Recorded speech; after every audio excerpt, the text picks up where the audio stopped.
교수님, 저거 질문이 있는데요. 네네. 그 아까 앞서서 2021년도에 막 음, 급하게 이제 저렇게 오를 때 2.6 지나갈 때, 네네. 저 때는 그러면 조정이 거의 없는 건가요? 이게 근데요, 네. 지금 예를 들어서 우리 2019년도 보면 여기 네. 하반기 때 7월 달에 이때는 2.6이라고 하는 지점을 맞고 조정이 왔었어요. 네, 여기 보면은 이제 조정이 왔었고, 이때는 근데 이제 완전 바닥을 지나고 나서 이제 회복하던 좀 시기였거든요. 근데 그때랑 지금의 2.6은 좀 시기상으로 다른 것 같아요. 지금의 2.6은 어디랑 더 맞냐면, 아까 방금 얘기하셨던 2020년도 12월 전고점 넘어갈 때 이때랑 더 맞는 것 같거든요. 그래서 이때는 그 전고점 지나고 나서 조정 없이 바로 3월까지 매월 두 배씩 상승했었어요. 와, 그렇구나. 무섭게 상승했었던 시기이긴 해요. 그래서 음, 왜 그런 거 있잖아요.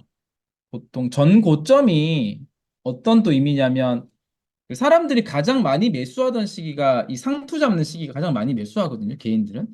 그럼 네. 그 상투 잡았던 이제 개인들이 본전을 회복하는 시기라고 볼 수 있잖아요. 전고점에 도달했다는 얘기는 3년 만에 전고점에 왔는데 근데 그 본전에 보통 다 매도를 많이를 하는 이제 또 실수를 많이 하기도 하거든요. 그래서 그 어떻게 보면 정고점이 넘을 때는 좀 성급하게 매도를 하는 거는 크게 좋은 전략은 아니었던 것 같아요. 비트코인에 있어서는. 네.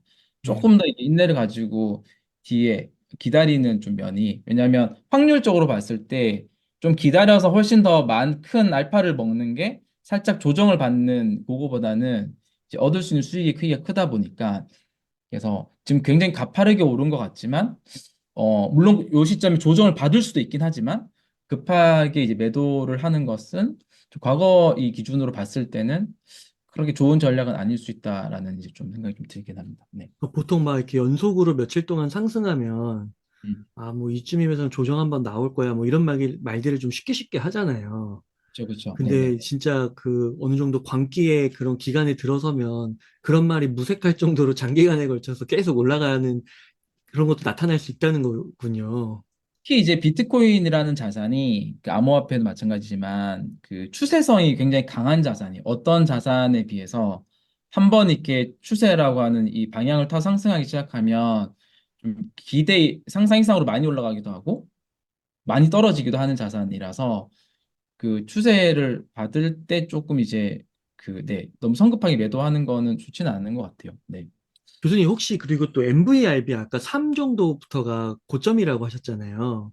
과거에는 3.7 정도였고요. 근데 네. 그 지점들이 계속 이제 좀 내려오고 있긴 해요.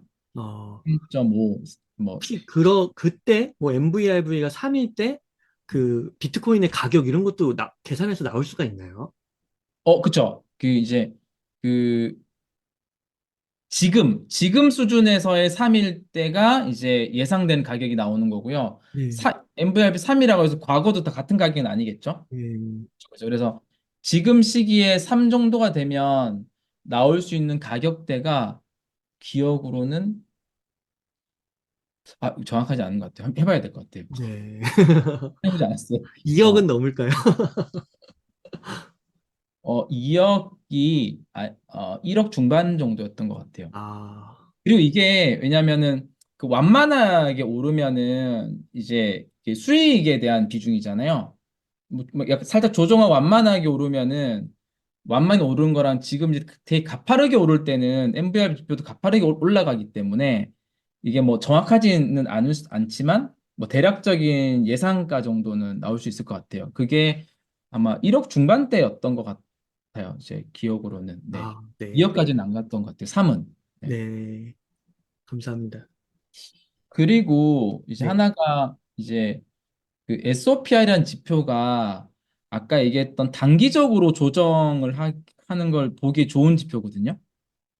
이제 SOPR이 MVRB랑 거의 같은 개념인데 이제 저희가 단기 보유자라고 해서 이제 한 150일 미만 정도의 비트코인을 보유하고 있는 유저들이 얼만큼의 수익을 내고 있는지 지표인데요. 이 지표는 어떻게 보면 MVRB는 아주 그냥 좀 중기적인 시점에서의 시기를 파악하기 좋고 이 SOPR은 좀 단기적인 조정이나 상승을 판단하기 좋은데요.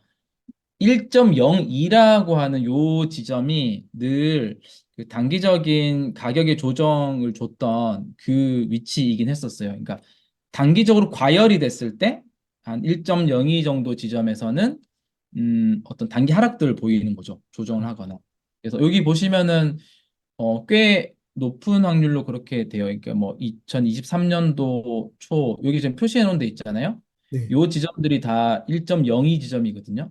소폭 하락식이 다 뒤에 있는 지점들이에요. 네. 단기적으로.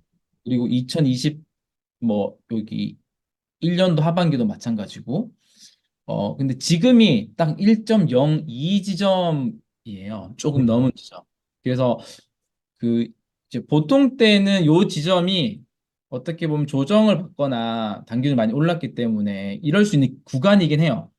근데 요게 전혀 무색하게 안 먹혔던 이제 그 시기가 여기 보시면 아, 전고점을 넘어서 광기가 붙을 때 있잖아요. 음, 2020년도 하반기. 이때는 뭐 이런 지점들이 무의미해지죠. 2017년도 마찬가지고. 그래서 음, 그 평소 같았으면 요 지점이 이제 좀 어떻게 보면 조심하고 좀 조정도 받을 수 있고 할 수 있지만 음. 지금은 좀 안 그렇지 않을 수도 있다라는 것 때문에 좀 신중해야 되는 시기 이렇게 좀 보여집니다. 네. 네. 아, 그럼 교수님, 이렇게 진짜 그 지표를 보여주셨고, 그 지표가 나타내는 수치를 갖고, 지금이 광기에 좀 들어가는 시기냐 아니냐에 따라서 이게 조정이냐 아니면 또 상승이냐 그런 게 또 판단이 좀 어려울 것 같은데, 지금 좀 진입하시려는 분이 계신 거예요. 예를 들면은, 맞아요. 비트코인을 많이 갖고 있지 못하시고, 아직 못 사신 분들도 있고, 뭐 네네. 이런 분들이 근데 이제 좀 마음의 결심을 했는데, 갑자기 며칠 안에 또 이렇게 급등을 해버리니까 또 고민이 되는 거죠. 이런 분들에게 좀 조언을 주신다면 어떻게 접근을 하면 좋을까요? 그런 분들이 진짜 많죠, 사실은. 그런 분들이 사실 대부분이라고 좀 봐야 될 것 같은데요. 저는 2021년도에도 그랬고, 그 전에도 그랬는데, 그, 우리가 지금, 기준을 전 고점을 넘은 이후에 이제 인식을 하고 들어와서 투자를 준비하시는 분들이 계세요. 그러니까 지금 시점 이후죠. 어, 분들이 있고, 이제 우리 바닥이라고 해야 되죠. 2022년도나 23년도부터 이렇게 계속 뭔가 바닥 때부터 투자하셨던 분들이 있고요. 그래서 지금의 불장은 2022년도, 23년도 그 힘든 시기 때 계속 축적을 했거나 어떤 비트코인을 샀거나 해서 하셨던 분들이 지금은 큰 수익을 얻는 어, 구간이에요. 지금 들어오신 분들, 정고점 전에는 좀 괜찮은 것 같아요. 근데 정고점 이후에 들어오셨던 분들이 큰 수익을 얻기 위해서 이제 올해 안에 큰 수익을 얻기 위해서 전략을 펼치면 실패할 확률이 되게 높아요. 그 큰 수익을 얻기 위해서 전략을 펼친다는 얘기는 무슨 얘기냐면 가지고 있는 현금을 한 번에 다 산다는 얘기예요. 어, 뭐 오름폭이 적기 때문에 가지고 있는 금액을 최대한 몰빵을 해서 다 사는 거죠. 그리고 그 조금 올라도 이제 성에 안 차고 더 기다리는 거죠. 그러다 보면 이제 그 시장이 전환되는 시기를 놓쳐서 바로 손실 구간에 들어갈 수 있거든요. 손실 구간 들어가면 이제 현금이 없기 때문에 더 매수도 못하는 상황이 발생할 수 있어서 그 지금 진입하신 분들은 저는 그 올해 안에 너무 크게 벌기 위한 좀 욕심 있는 전략은 위험하다. 그럼 어떻게 하는 게 좋냐? 이거를 조금 이거 적립식 투자라는 방법으로 좀 대입을 해보면 네, 그 돈을 투자금이 있다면 이걸 좀 나눠야 되는 것 같아요. 이게 뭐냐면은 비트코인은 이제 기본적으로 장기적으로 우상향하고 좋은 자산이기 때문에 그 일부 금액은 이게 절반 정도 일부 금액은 정말 이제 한 3년, 5년, 2년, 3년, 길게는 5년 정도를 보고 계속 축적하는 모델로 그냥 가는 거예요. 이 네, 자산은. 그리고 나머지 일부 자산은 조금 더 이제 낮은 수익률을 타겟으로 해서 이제 빠르게 이제 조금 어떻게 보면 일부 수익 보다람 좀 이제 현금화하고 현금을 계속 바꾸면서 이렇게 하는 전략을 취해야 되는 게 좋다고 봐요. 그러니까 돈의 성격을 좀 나눠서 좀 장기적으로 아예 가져갈 거랑 단기적으로 계속 이제 좀 낮은 수익률 회전할 거랑 어 요렇게 가는 게 이제 좀 안정적이기도 하고 이게 사실 조정받지 않고 완전히 또 계속 이게 상승할 수도 있잖아요. 왜냐면은 이게 과거와 같은 패턴을 계속 움직이지는 않을 수도 있기 때문에 또 ETF가 또 나오기도 했고 정말 예를 들어서 조정 안 받고 야금야금 꾸준히 계속 상승할 수도 있거든요. 그건 우리가 아무도 모른다고 전제를 해야 되고요. 이제 그런 시기를 또 대비했기 때문에 이제 장기적으로 가져가는 물량은 계속 꾸준히 오를 때에도 이제 어느 정도 수익 커버할 수 있고 그래서 이제 그런 전략이고 왜냐하면은 특히 이제 뭐 이번 주에 또 많이 상승을 하다 보니까 저희 또 비트 세이빙을 하시는 커뮤니티도 보니까 굉장히 많이 이거를 막 늦었다, 더 사야 음, 되는데, 그리고 뭐 2억은 무조건 간다는데, 5억은 간다는데 하면서 지금 있는 금액을 진짜 막 다 살려고 하고 이런 행동들이 많이 보이더라고요. 사실 조금 조심해야 되는 중이긴 하죠. 그런 면에서. 음. 지금 들어오시는 분들은 올해 안에 뭔가 승부를 보려고 하는 욕심은 좀 버리고, 네, 맞아요. 좀 길게 봐야 되겠군요. 네, 맞습니다. 그래서, 네. 그걸 좀 그래서 좀 길게 보는 운영하는 방법이 조금 자기 투자 자산을 좀 어느 구분을 해서 좀 장기적으로 가져가는 이제 전략과 어느 정도 이제 단기적으로 가져간 전략. 단기적으로 가져간 전략은 좀 수익률 목표도 좀 현실적으로 잡아서 가는 거죠. 네. 음, 그렇군요. 그러니까 교수님께서 지난번에 운달책방에 출연해 주셔가지고, 네. 적립식 매수 DCA 강조해 주셨는데, 음, 참, 사실 그때만 샀어도, 계속 샀어도, 지금 수익률이 한 3, 40%난 상태에서 계속 음, 또 매수해 갈 수 있을 텐데, 그 기간 진짜 얼마 안 되는 기간 같은데, 그걸 놓쳐가지고요. 그 맞아요, 3, 맞아요. 40%의 수익률이 날아갔네요. 그러면은 오늘 또 깨달았으면 이제 오늘부터 시작해야 되는데, 네. 이걸 또 미룰 수밖에 없는 게 또 인간의 한 측면인 것 같기도 하고. 이게 막 오르면 미루고 네. 싶잖아요. 네. 예. 근데 미루다 보면 또 희한하게 좀 조정이 안 오고 계속 또 가버리잖아요. 네. 희한하게 그렇잖아요. 맞아요. 그런 게 있어서 이거는 뭐 사람들마다 이제 투자하는 방식이 좀 다르긴 하잖아요. 근데 이제 제가 아는 뭐 적립 투자라는 방법도 그렇고 근데 이게 대부분의 개인들한테 잘 맞다고 생각을 하거든요. 이제 이런 방법은 그냥 투자를 해야겠다라고 마음이 들었을 때요. 그냥 적립 투자는 시작하는 거예요. 소액을 넣고 시작을 하는 거거든요. 이거는 한 번에 사는 방법이 아니기 때문에 시작은 중요하지 않아요. 언제 하든지. 이게 적립식 투자의 핵심은 마지막을 잘 이제 시점만 잘 잡으면 되는 거죠. 얼마나 오랫동안 해서 언제 팔 건지. 그래서 시작 지점은 저는 그다지 중요하지 않다고 생각합니다. 여기 보시면 여기 혹시 보이시나요? 네, 잘 보입니다. 이게 무슨 차트인지 혹시 느껴지세요? 폭 파였다가 올라갔네요. 음. 이게 지금 가격이잖아요. 6만 네. 2천 불. 요 가격이 과거에 언제 가격이었냐면 줄을 쫙 그어보면 이제 2021년도 11월 초의 가격이었거든요. 그러니까 어떻게 보면 우리가 3년 만에 어, 3년이 아니죠. 2년 3개월 만에 이게 바닥 갔다가 이제 다시 원점에 도달을 한 거예요. 네. 그러면은 2021년도 11월 달은 뭐 굳이 어렵게 자료를 안 찾아봐도 굉장히 좋은 뉴스들이 많이 나왔을 시기겠죠. 찾아보면. 그럼 이때 많이 샀을 거고 이때 그냥 한 번에 다 사신 분들은 정말 이 2년 3개월 어려운 기간을 다 이렇게 참고 참고 참으면 지금 본전이고요. 네. 이때 그냥 누구한테 얘기 듣고 그냥 적립식 투자를 그냥 시작을 한 거예요. 수익부터. 그럼 이렇게 꾸준히 사잖아요. 그냥 기계적으로 꾸준히 사면 이제 이 수익률이 어, 122%네요. 네, 정말요? 오늘 원금에 도달했는데. 와, 근데 계속 오르고 내리고 롱치고 숏치고 맞춰서 수익률이 아니라 그냥 현물을 아무 생각 없이 기계적으로 그냥 꾸준히 스트레스 안 받고 어, 본업 열심히 하면서 본업에서 열심히 돈 벌면서 그 돈으로 사고 그렇게 하면 이 수익률 나오는 거거든요. 음, 그런 이제 조금 장점이 있는 것 같아요. 네. 그 고점에서 시작했어도 한 2년 3개월 이렇게 하니까 음. 2배 이상 났다는 거잖아요. 예, 원금도 아니고 그냥 122%면 2.3배잖아요. 네, 음, 2배 넘는 수치니까요. 네, 네. 그러니까요. 이게 말씀해주신 대로 일정 금액은 그냥 무지성으로 고민하지 말고, 네, 네, 그리고 또 비트 세이빙 보니까 예를 들어 내가 뭐 월에 50만 원을 사겠다 하면은 그거를 한 번, 50만 원을 다 사는 게 아니라 온체인 같은 분석을 해서 적절하게 과열 구간일 때 조금 적게 사고, 맞아요. 그리고 이제 좀 과열이 아니고 공포의 구간이다 그러면 좀 많이 사고 그러는 것 같더라고요.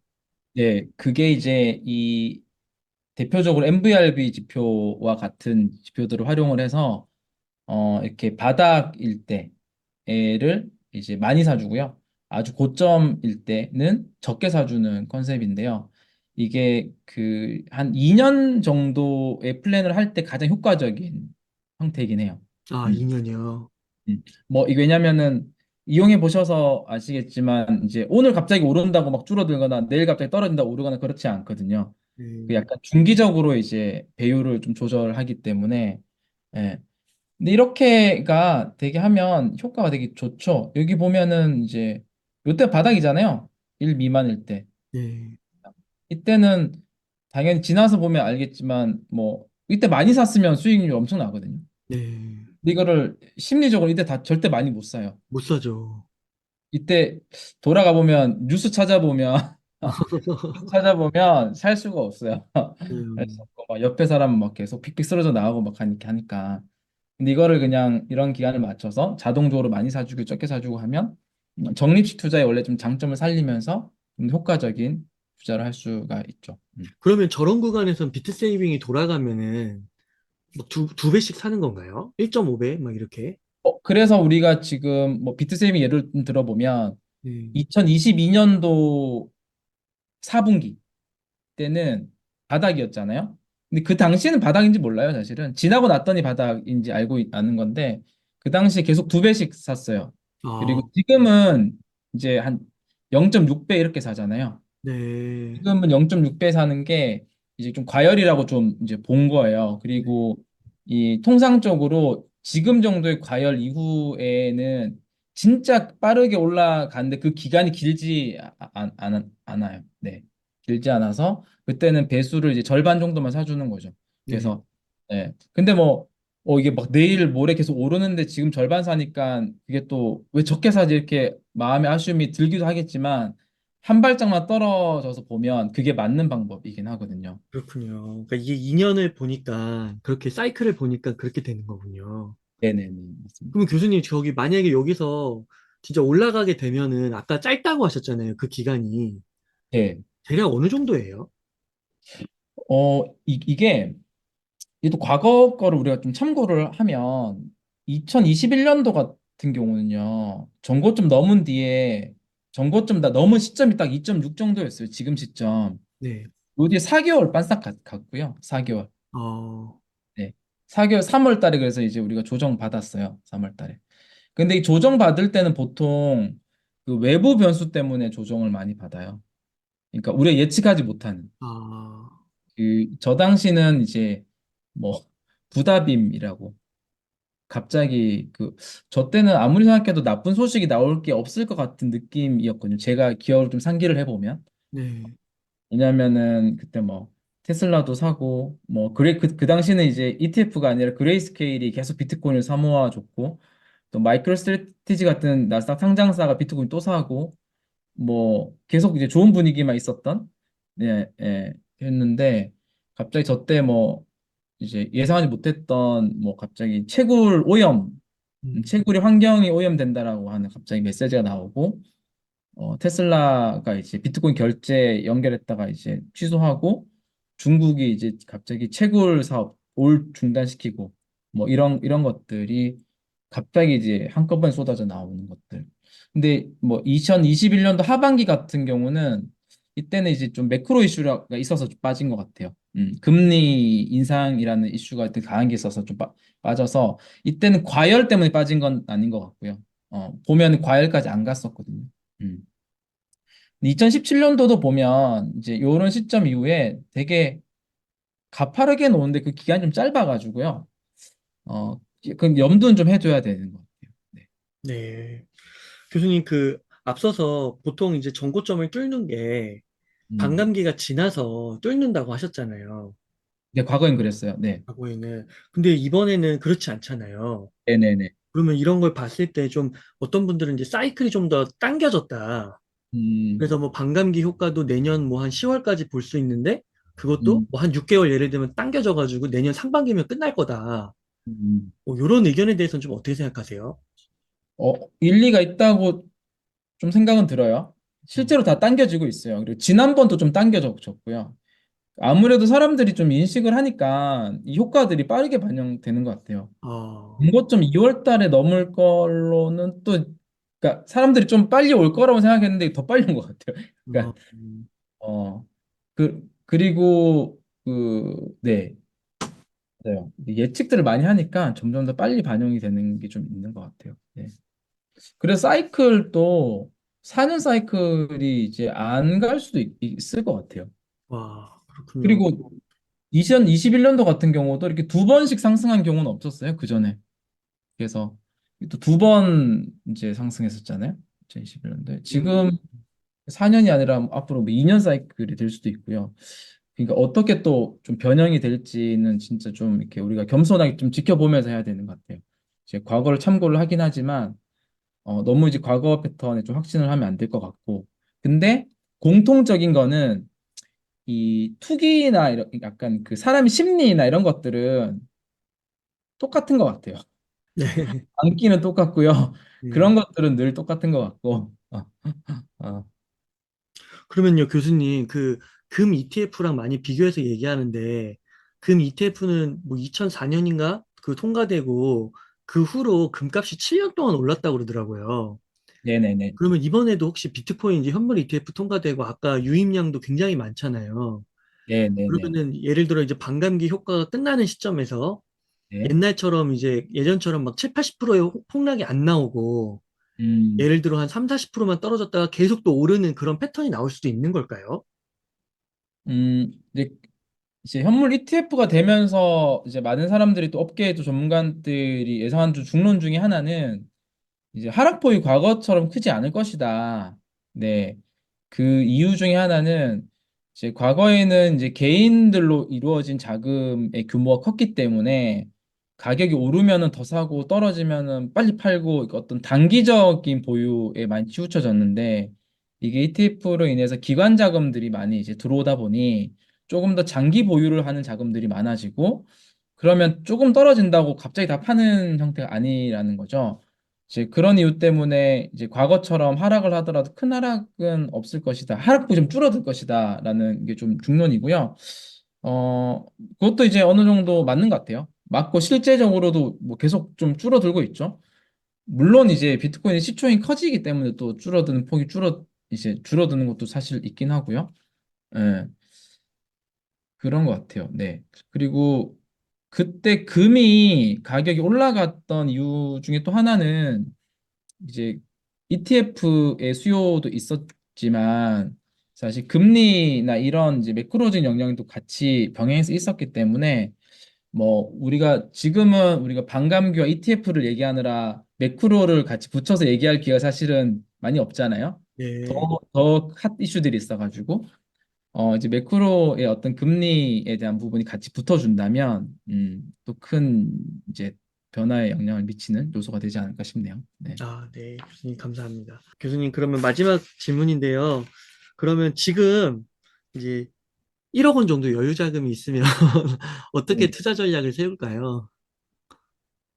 음, 1억 원 있으면, 지금은 사실, 어, 비트이더만 두 개만 전략을 세워도 좋아요. 아, 비트이더 중심. 그리고 비트이더 중심으로 뭐 50도 50도 괜찮고요. 비트가 조금 더 뭐 6대 4도 괜찮고요. 그리고 알트 전략을, 지금 또 설문조사하면 저도 이제 뭐 커뮤니티 많이 봤는데, 본격적인 이제 알트 장이 올 것이다. 라고 과거 많이 그랬기 때문에 알트로 어떻게 한번 승부 한번 보려고 하신 분들이 그냥 많아요. 그게 그 사람이 더 많은 것 같아요. 더 많은 것 같은데, 어, 갈 수 있긴 하겠죠. 일부는. 근데 이번에는 제대로 못 맞출 가능성도 되게 더 어려울 것 같아요. 알트로 승부 보는 것들은. 어, 확실히 이제, 저기 BT도 중심으로 가야 되고, 그 알트 같은 경우는 그런 거는 있죠. 이게 점점 더 음, 시장이 조금 더 성장하면서 투명해지고 있잖아요. 아, 법도 생기고 네. 그리고 이제 특정 알트가 이제 뭐 증권성이나 이런 부분들도 이제 계속 레귤레이션으로 묶여 있다 보니까 과거만큼 알트코인을 가지고 특정 뭐 세력이나 뭐 MM이나 이런 사람들이 장난을 칠 수 있을까? 음, 약간 쉽지 않지 않을까 예전보다는 뭐 한 국내만 보더라도 7월 달에 이제 이용자 보호법이 나면 그 이후부터는 이제 그런 행위들이 다 처벌받거든요. 네, 과거만큼 쉽게 이제 뭐 이런 표현이 좀 그렇긴 합니다만 그런 코인들을 갖고 놀기가 힘든 거죠. 그래서 오히려 이제 비트코인과 이더리움 중심으로 전략을 짜도 충분히 괜찮은 퍼포먼스를 내는 이제 이니까 그렇게 보기 좋을 것 같아요. 네. 네. 아, 교수님 이렇게 늦은 시간까지 이렇게 어, 특집 방송 같은 격으로 정고점 돌파 기념으로 이렇게 귀한 말씀 해주셔서 감사드리고 끝으로 저희 그러면 웅달책방 시청자분들을 위한 한 말씀 부탁드리겠습니다. 네.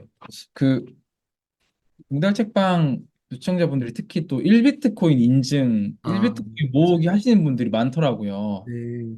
근데 그거는 정말 좋은 전략 같아요. 그리고 잘 도전한 것 같고, 또 그런 것들 잘 또 웅달 책방 통해서 이렇게 잘 좋은 자산을 먼저 접할 수 있도록 알려준 것 같아서 너무 웅달 책방이 저는 너무 대단한 것 같아요. 그리고 웅달 책방에 이제 이걸 계속 보시는 구독자분들도 뭔가 비트코인에 대한 지식이 되게 높아지시는 것 같아요.